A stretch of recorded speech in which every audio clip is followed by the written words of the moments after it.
ಎಲ್ಲರಿಗೂ ನಮಸ್ಕಾರ. ಇವತ್ತು ಏನು ಬೈರ್ಕೂರು ಗ್ರಾಮ ಪಂಚಾಯಿತಿ ಕಾಡೇನಹಳ್ಳಿ ಗ್ರಾಮಕ್ಕೆ ನಮ್ಮ KP ಟ್ರಾವೆಲ್ಸ್ ಮಾಲೀಕರು ಪ್ರಭಾಕರ್ ಅವರು ಈ ಊರಿಗೆ ಇವತ್ತು ಆಗಮಿಸಿದ್ದಾರೆ. ಅದೇ ರೀತಿಯಾಗಿ ಕಾಡೇನಹಳ್ಳಿ ನಾಗರಾಜಣ್ಣ ಅವರು ಸಹ ಆಗಮಿಸಬೇಕಾಗಿತ್ತು. ಇಲ್ಲಿ ಕಾರಣಾಂತರಗಳಿಂದ ಅವರು ಬೇರೆ ಕೆಲಸದ ನಿಮಿತ್ತ ಎಲ್ಲೋ ಹೋದ ಕಾರಣ ಈಗ ಪ್ರಭಾಕರ್ ಅವರು ಇಲ್ಲಿಗೆ ಆಗಮಿಸಿದ್ದಾರೆ.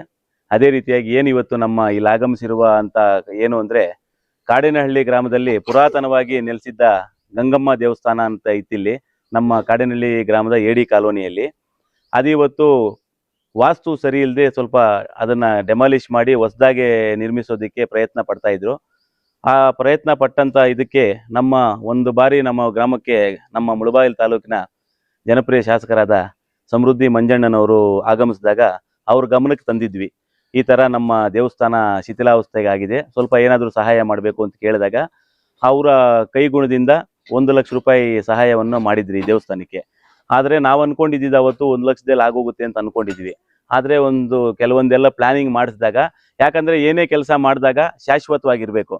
ಸುಮ್ಮನೆ ನಾವು ಹೋಗ್ಬಿಟ್ಟು ಕಾಟಾಚಾರಕ್ಕೆ ಮಾಡಿದ್ವಿ ಬಂದ್ವಿ ಅಂತ ಹೇಳ್ಬಿಟ್ಟು ಹೋದರೆ, ಯಾಕಂದರೆ ದೇವಸ್ಥಾನ ಕಟ್ಟೋದು ಅಂದರೆ ಅಷ್ಟು ಈಸಿ ಎಲ್ಲರ ಕೈಯಿಂದ ಕೂಡ ಆಗೋದಿಲ್ಲ. ದೇವಸ್ಥಾನ ಕಟ್ಟೋದಕ್ಕೆ ಅದಕ್ಕೆ ಕಟ್ಟೋದಂತೂ ಕಟ್ತಾ ಇದ್ದಾರೆ, ಒಳ್ಳೆ ಚೆನ್ನಾಗಿ ಕಟ್ಟಲಿ, ಪರ್ಸೆಂಟೇಜ್ ಆಗಿ ಕಟ್ಕೊಳ್ಳಿ ಅಂತ ಹೇಳ್ಬಿಟ್ಟು ಒಂದು ಇಂಜಿನಿಯರ್ನ ಕೇಳಿದಾಗ ಅವರು ಸ್ವಲ್ಪ ಜಾಸ್ತಿನೇ ಹೇಳಿದ್ರು, 1/3 ಹೇಳಿದಾಗ ಆಯಿತು, ಇನ್ನು ಅದಕ್ಕೆ ಕೈ ಇಟ್ಟಾಗ ನಾವು ಕೆಲಸ ಮಾಡೋದು ನಮ್ಮ ಧರ್ಮ ಆಗಿರುತ್ತೆ.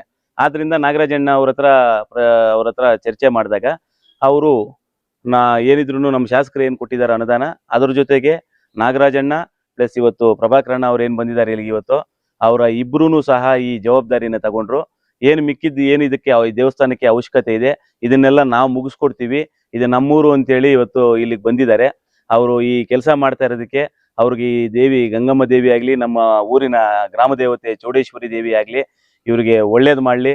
ಮುಂದಿನ ದಿನಗಳಲ್ಲಿ ಇವತ್ತು ಏನು ನಮ್ಮ ಕಾಡೇನಹಳ್ಳಿಗೆ ಇವತ್ತು ಸಹಾಯ ಚಾಚ್ತಾ ಇದ್ದಾರೆ ದೇವಸ್ಥಾನಕ್ಕೆ, ಇದೇ ರೀತಿಯಾಗಿ ನಮ್ಮ ತಾಲೂಕಿನಾದ್ಯಂತ ಪ್ರತಿಯೊಂದು ಹಳ್ಳಿಗೂ ಒಂದು ಶಾಲೆ ಆಗಿರಲಿ, ಒಂದು ದೇವಸ್ಥಾನ ಆಗಿರಲಿ, ಒಂದು ಅಂಗನವಾಡಿ ಆಗಿರಲಿ, ಯಾವುದೇ ಆಗಿರಲಿ, ಒಂದು ಹಾಸ್ಪಿಟ್ಲ್ ಯಾವುದಾದ್ರೂ ಇರಲಿ, ಒಂದು ಮದುವೆ ಕಾರ್ಯಕ್ರಮಗಳಾಗಲಿ, ಇವತ್ತು ಏನು ಅವರು ಯಥೇಚ್ಛವಾಗಿ ಕೆಲಸ ಮಾಡ್ಕೊಂಡು ಬರ್ತಾ ಇದ್ದಾರೆ, ಇದನ್ನ ಇದೇ ಥರ ಮುಂದುವರಿಸ್ಕೊಂಡು ಮುಂದಿನ ದಿನಗಳಲ್ಲಿ ಇವ್ರಿಗೆ ಒಳ್ಳೇದಾಗ್ಲಿ ಅಂತ ಹೇಳ್ತಾ ಇದ್ದೀನಿ ನಾನು. ಯಾಕಂದ್ರೆ ಇಂಥ ಕೆಲಸಗಳು ಮಾಡಿರೋರು ಇವತ್ತು ಯಾವುದೋ ಒಂದು ಒಳ್ಳೆ ಸ್ಥಾನ ಸಿಕ್ಕಿದಾಗ ಅವ್ರಿಗೆ ಇನ್ನೂ ಒಂದು ಒಳ್ಳೆ ಕೆಲಸ ಮಾಡೋದಕ್ಕೆ ಅವಕಾಶಗಳು ದೇವರು ಕೊಳ್ಳಿ ಅಂತೇಳಿ ಇವತ್ತು ನಮ್ಮ ಊರಿಗೆ ಬಂದು ಒಂದೆರಡು ಮಾತು ಅವರೂ ಸಹ ಮಾತಾಡಲಿ ಅಂತೇಳಿ ನಾನು ಒಂದೆರಡು ಮಾತಾಡೋಕ್ಕೆ ಅವಕಾಶ ಕೊಟ್ಟು ಮುಗಿಸ್ತಾ ಇದ್ದೀನಿ ನನ್ನ ಮಾತುಗಳು.